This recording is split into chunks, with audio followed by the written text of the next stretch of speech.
Hi అండి, నమస్తే. Welcome to అమ్ము కిట్టూస్ఫుల్. పండగ ఏదైనా కూడా తక్కువ టైంలో ఎక్కువ ప్రసాదాలు చేసుకోవాలని ఉంటుంది కదా. అలాంటి ప్రసాదాల్లో ఈ అటుకులు, పెసరపప్పు, సగ్గుబియ్యం పాయసం కూడా ఒకటండి. టేస్ట్ మాత్రం చాలా బాగుంటుంది. ఒక్కసారి ఇలా ట్రై చేసి చూడండి. మీరు నార్మల్గా ఇంట్లో చేసుకునే పాయసం కూడా వదిలేసి ఇంకెప్పుడు ఇదే చేస్తూ ఉంటారు. అంత టేస్ట్గా ఉంటుందండి. చాలా తేలిగ్గా చేసుకోవచ్చు. మరి ఎలా చేయాలో చూసేద్దామండి. దీనికోసం ఒక పావు కప్ వరకు సగ్గుబియ్యం తీసుకున్నానండి. నేను ఇక్కడ లావు సగ్గుబియ్యం తీసుకున్నాను కాబట్టి ఒక అరగంట సేపు నానబెట్టుకున్నాను. ఇలా నానబెట్టుకుంటే త్వరగా ఉడికిపోతుంది అనమాట. ఒక అరగంట తర్వాత చూపిస్తున్నాను చూడండి. సగ్గుబియ్యం చక్కగా నాని కొంచెం లావుగా అయినాయి కదా, పక్కన పెట్టేసుకోండి. ఇప్పుడు స్టవ్ మీద ఒక ప్యాన్ పెట్టుకొని పావు కప్ వరకు పెసరపప్పును వేసుకోవాలి. వేసుకొని లో ఫ్లేమ్లోనే ఒక 5 నుంచి 6 నిమిషాల వరకు ఇలాగ కొంచెం రంగు మారే వరకు ఇలా ఫ్రై చేసుకొని తీసి పక్కన పెట్టుకోండి. ఇప్పుడు ఇంకొక గిన్నె తీసుకొని ఇందులోనే ఒక కప్పు పావు వరకు బెల్లం తీసుకోవాలండి. మీరు తీపి కొంచెం ఎక్కువ కావాలనుకుంటే ఇంకొక పావు కప్ వేసుకోండి, కానీ ఇది కరెక్ట్గా ఉంటుంది. ఇప్పుడు ఇందులో ఒక హాఫ్ కప్ వరకు నీళ్లు పోసుకొని స్టవ్ మీద పెట్టి ఇలా కలుపుకుంటూ బెల్లం అంతా కూడా కరిగే వరకు ఉడికించుకోవాలి. దీనికి ఎలాంటి పాకం రావసరం లేదండి. బెల్లం అంతా కరిగిపోయింది చూసారా. ఇప్పుడు ఇది పక్కన పెట్టేసుకోండి. ఈ బెల్లం సిరప్ అనేది పూర్తిగా చల్లారాలండి. ఇప్పుడు స్టవ్ మీద మందంగా ఉండే ప్యాన్ పెట్టుకొని ఒక 2 స్పూన్ల వరకు నెయ్యి వేసుకోవాలి. అలాగే అందులో మీకు నచ్చిన డ్రై ఫ్రూట్స్ ఏవైనా కూడా వేసుకోవచ్చండి. ఇక్కడ నేను జీడిపప్పు, కిస్మిస్ వేశాను. ఇదంతా కొంచెం దోరగా వేయించుకొని తీసి ఒక ప్లేట్లో పక్కన పెట్టేసుకోండి. ఇప్పుడు అదే నెయ్యిలోనే 1 కప్పు అటుకులు తీసుకోవాలండి. కొలతలన్నీ కూడా కరెక్ట్గా వేసుకున్నారంటే మీకు పర్ఫెక్ట్గా కుదురుతుంది పాయసం. చూసారు కదా, ఒక 5 నిమిషాలు ఇలాగా కొంచెం లో టు మీడియం ఫ్లేమ్లో అడ్జస్ట్ చేసుకుంటూ ఈ అటుకులన్నీ కూడా ఫ్రై చేసుకోవాలండి. రంగు ఏం మారనవసరం లేదు. ఇలా ఫ్రై చేసుకొని తీసి పక్కన పెట్టుకోండి. ఇప్పుడు ముందుగా మనం వేయించుకున్న ఈ పెసరపప్పును కూడా ఒకసారి నీళ్లు పోసి వాష్ చేసుకోవాలి.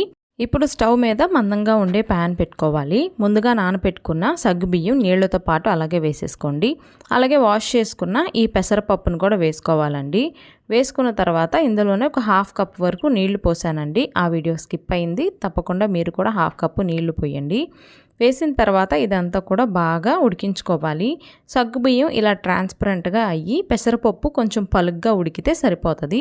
ఇప్పుడు ముందుగా వేయించి పెట్టుకున్న ఈ అటుకులను కూడా ఒకసారి వేసేసుకొని ఇలా కలిపేసుకోండి. తర్వాత ఇందులోనే ఏ కప్తో అయితే మనం ముందుగా అన్నీ కొలుచుకున్నామో అదే కప్ తీసుకొని కాచిన పాలండి. ఇవి వేడిగా అయినా పోయొచ్చు, లేదంటే చల్లగా అయినా పోయొచ్చు. కాచిన పాలని 3 కప్పుల వరకు వేసుకోవాలి. ఈ పాలు అనేది కరెక్ట్గా ఉంటుందండి 3 కప్పులు వేశారంటే కొలత.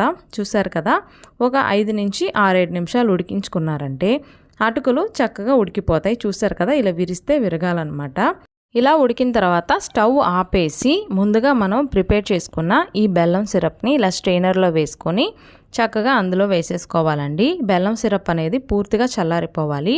ఇలా వేసుకున్న తర్వాత ఒక్కసారి కలిపేసుకోవాలండి. మొత్తం కలిసేలాగా ఈ పాలు, బెల్లం ఇదంతా కలిసేలా కలిపేసుకొని మూత పెట్టి ఒక 5 నిమిషాలు మీడియం ఫ్లేమ్లో ఉడికించుకోవాలండి, మధ్య మధ్యలో కలుపుకుంటూ.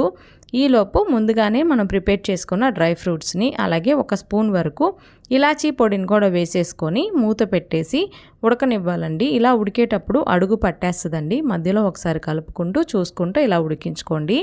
5 నిమిషాలు అయిన తర్వాత చూసారు కదా, పాయసం అనేది రెడీ అయిపోయింది. పాయసం అనేది పలుచగా ఉందని అనుకోవద్దండి. ఇది ఆరేసరికి కొంచెం చిక్కపడిద్ది. ఈ కన్సిస్టెన్సీ వచ్చిందంటే ఇంకా స్టవ్ ఆపేసి వేడి వేడి పాయసాన్ని సర్వ్ చేసుకోవడమేనండి. తప్పకుండా మీరు చేసుకునే ఈ శ్రావణ మాసం ప్రసాదాల్లో ఈ ప్రసాదాన్ని కూడా ఇంక్లూడ్ చేయండి. టేస్ట్ మాత్రం చాలా బాగుంటుంది. అలాగే మన ఛానల్లో ఇంకా ప్రసాదం రెసిపీలు చాలా ఉన్నాయండి. వాటి లింక్స్ అన్నీ కూడా డిస్క్రిప్షన్లో ఇస్తాను. తప్పకుండా చూసి అలాగే మీరు కూడా ట్రై చేసి మీకు ఎలా కుదిరిందో నాకు కమెంట్ చేయడం అస్సలు మర్చిపోవద్దండి. ఈ వీడియో కనుక మీకు నచ్చినట్లయితే లైక్ చేయండి. మీ ఫ్రెండ్స్ అండ్ ఫ్యామిలీ మెంబర్స్కి షేర్ చేసి మన ఛానల్ని సబ్స్క్రైబ్ చేసుకోండి.